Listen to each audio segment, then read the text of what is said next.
I'm embarrassed all the time. I think everything is so embarrassing. It was like, And for it me, really, it like, was, mostly applies in I was very much of a quiet kid, so I didn't socialize with a lot of people. So Like, I just want to quiet my mind and just like live instead of overthinking. holding on to the past and just by like letting it go, since it could really like haunt you by just ruining. you are listening to Farewell, the Eulogy Project podcast. Hello, everyone. Welcome to Farewell, the Eulogy podcast here at New Design High School. My name is Emily, and I have with me two of my favorite students. It's Gia. And it's Jen. Hi. Hey. All right. So, today on our podcast, we're going to be brainstorming ideas. We are all writing eulogies to say goodbye to something within ourselves that we want to let go of, we want to get rid of. So does anyone have any initial ideas that they're like certain they want to talk about? I do. I was thinking about it last night, as a matter of fact. So, like, growing up, like, elementary to high school, I realized the drastic change of me, like, wanting people's attention and, like, actually caring what people think. Like, how can I say, like, in elementary school, I would always do things so people could be like, oh, that's Jen, this is that, Jen did this, Like Jen you want it did to be that. funny? Yes. But, like, now in high school, people don't really know me. And if they know me as that's Gia's friend. And I honestly like that because I like being unknown. I don't like people knowing my business. Or, like, if they really want to know me, they could take time out of their day to get to know me. So you feel like you changed as a person already? Yeah. And how did you get there? Well, what were you like in the beginning? In the beginning, I was just like this social butterfly, wanting to get to know everybody, what they like to do. Basically, I wanted a big friend group. But, like, now, like, as I progressed and everything happened, what I seen, what happened with friend groups and what happened with people change, people lie, people would backdoor you, basically. And, like, I experienced getting backdoored with a friend group that I thought that really liked me for who I am. That happened in middle school, and that really opened my eyes. What does backdoor mean? Or, like, they go behind your back and do something to you. Oh, like backstab? Yeah.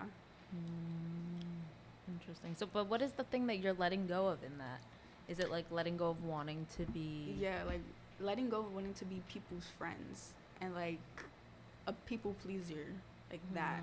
Is it like popularity too, or not really? I mean, you could put it in that category. I don't know. So interesting.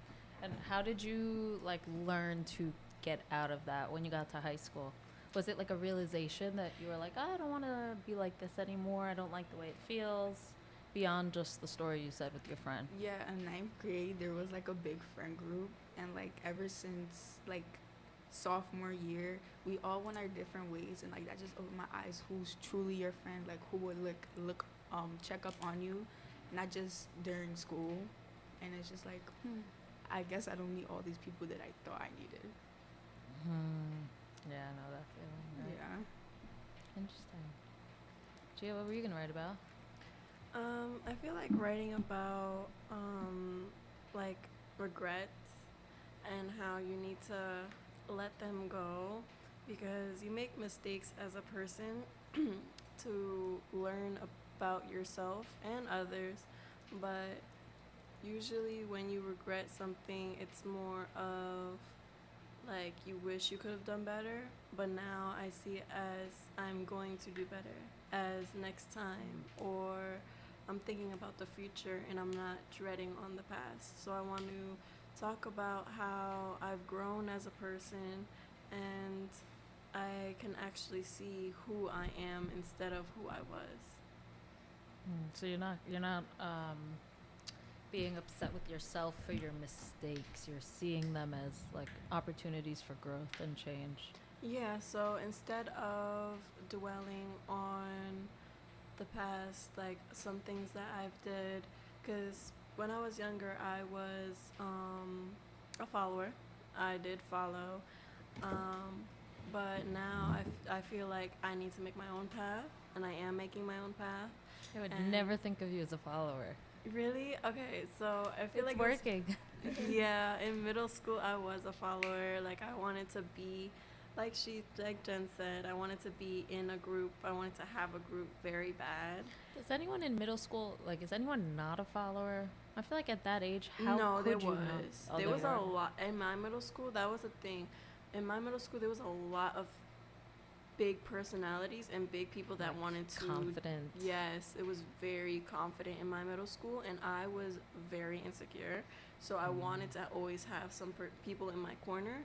But now I just see it as I'm confident within themselves, whether it shows or not. I'm growing as a person, and I don't need anybody besides the people that I can truly trust. And the only person that I can say that will always, always be there for me is myself. Even like I I really still, thought you were gonna say Jen. Oh yeah, no, I'm gonna say Jen, yes. No, but I'm I saying know if what you she's mean. dealing Always with put her own yourself stuff, first, Yes, yes. to be If she's honest. dealing with her own stuff, I have a tendency of helping people when Mhm. I'm not in the right place, Yeah. and it makes me like worse. But I'm trying to help on Mhm. that. That's one part that I do need to grow on. I haven't grown on that yet, but yeah. So I feel like self growth is what I've really been looking forward to in the future, and not dwelling on the past. And definitely, it is great to have Jen in my corner because there's a lot of Yes, people in guys. high school that want to be your friend because they see you as a type of person. I think but they have don't- that middle school mentality still. Yes, and I've come to learn that just because I've mentally matured far beyond most people doesn't mean that my clique does. Yeah. So Jen is a person that I can say that she's very mature, and I can definitely rely on her, and she's a great example of a great friend. So not everybody in high school is that, and I don't suggest you putting your trust into everybody. Yeah. I mean, I think what's great about your like friendship is that you hold each other accountable to things, and like you both know and Oh, yeah. respect that you have Yeah. to put each Yeah. other like you know when you can't give to one another. Yeah, Yeah. she definitely puts me in my place when I need to be. I mean, 'cause Gianna is the type, she like open arms to everybody. Like Yeah. she's always there for somebody, but sometimes she's there a little too much. Like she overly like, I don't know how to say it. I'm a nurturer. I feel like my mom's always telling me, "Oh, you don't want kids in the future. You don't want kids. You're such a good nurturer." I'm like, I am. I love taking care of people. I love taking care of babies. It's just me as a person. I feel like that would not help me because Yeah. I'm Well, it's gonna also be. not a decision you have to make anytime soon. Yeah, thank God. But Yeah. yeah, I just feel like I just give in to people too much and they don't reciprocate it. And not that I want them to, but at least a little bit. Like, at least Yeah. show me that you care.